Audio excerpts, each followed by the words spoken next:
Welcome to Greater Good Radio Hawaii, where leaders inspire leaders. Greater Good Radio Hawaii is dedicated to social entrepreneurship.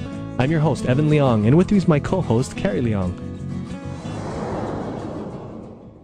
He is headlined as a powerhouse in the corporate scene in Hawaii, described by his peers as one who doesn't follow trends in the industry, but sets them. This Hawaii-born leader has rapidly traveled the high road to professional success. He was a special assistant to United States Attorney, Department of Justice, and was a law clerk for the District Court of Northern Mariana Islands. Throughout his career, he has received a number of significant awards and was named to the Hall of Honor at the University of Hawaii's College of Business Administration. The same year, he received the Ernst & Young Entrepreneur of the Year Award. Please welcome to Greater Good Radio, President and Chief Executive Officer of AIG, Robin Campaniano. Welcome to our show, Robin. Great. Thank you for having me. Robin, can you tell us about AIG and also what your position is as CEO? Well, right now I'm the Chief Executive Officer of AIG Hawaii and several other related entities, American Pacific Insurance Company, 50th State Risk Management Company, Hawaii Insurance Consultants, mostly around insurance and different facets of insurance. So have you always been in insurance? No, actually, before coming here, Evan, I had no background in insurance at all. I was a state insurance commissioner immediately before this, and before that I was practicing law. So it's quite coincidental that I ended up here. So what do you think made them choose you to represent their company and to be the CEO?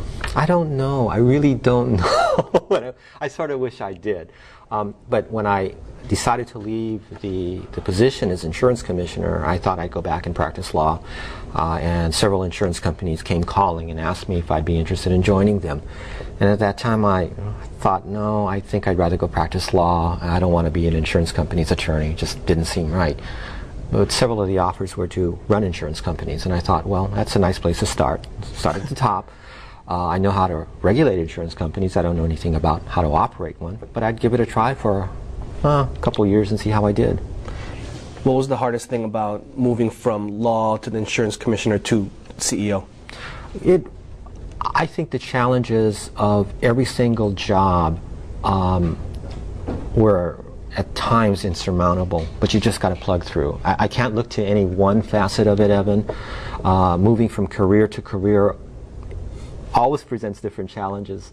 I think I've used every single bit of my experience and my education to try to help me not screw up on the job, no matter where I've been. So you went to law school, but for your main degree, what was your major in? My undergraduate degree was in liberal studies. I studied cross-generational, multi-ethnic studies. This was the 60s and the 70s where you could take any kind of course.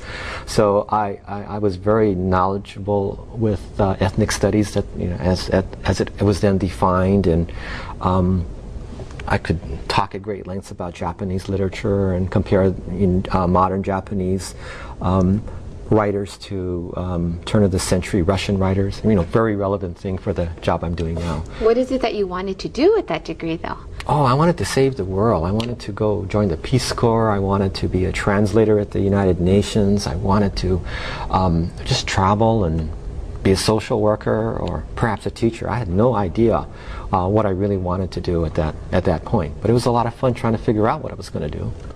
How did you get involved in going to law school? It was quite funny because a good friend of mine at the time essentially told me, let's go take the LSAT. Well, what is that? Well, it's the test you need to go to law school. And almost as a lark, I decided to take the LSAT, and he got me interested in going to law school, so I went.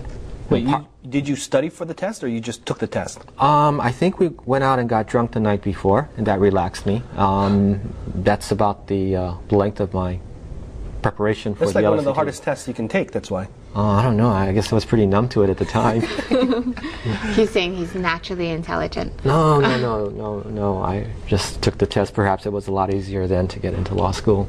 So once you got into going to law school, you knew that was a path you wanted to take, and what law did you focus on?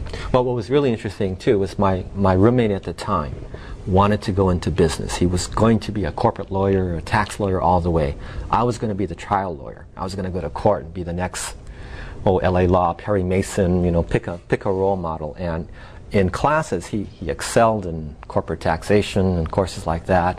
In classes, I excelled at trial practice and things like that. Ratchet forward 30-something years later, he does trials, and I'm totally in business. We've just crisscrossed totally. So I just, you never really know sometimes where you're going to end up. Did you end up working for a firm here in town, or did you end up working in the mainland? Well, when I graduated law school in 1976, it was at the time in 1976 had the most law graduates ever in America's history at that time. And so most of my class did not have jobs. Out of the 142 members of my graduating class, at graduation, only a handful had jobs.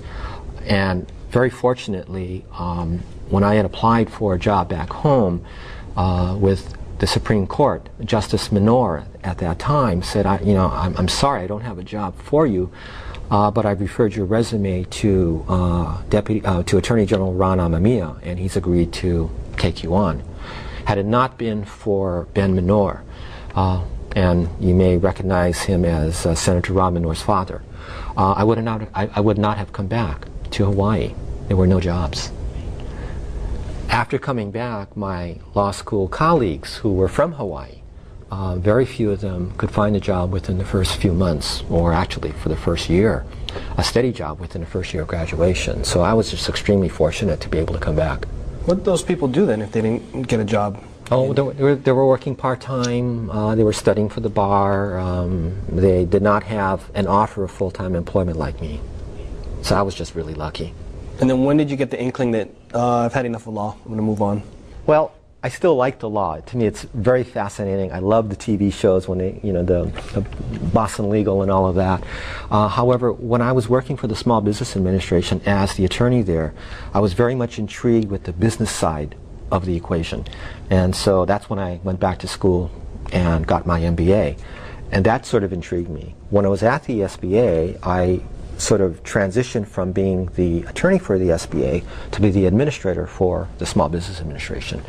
And that gave me sort of a different feel on where I could end up. Thanks for tuning in. Stay tuned for more on Greater Good Radio.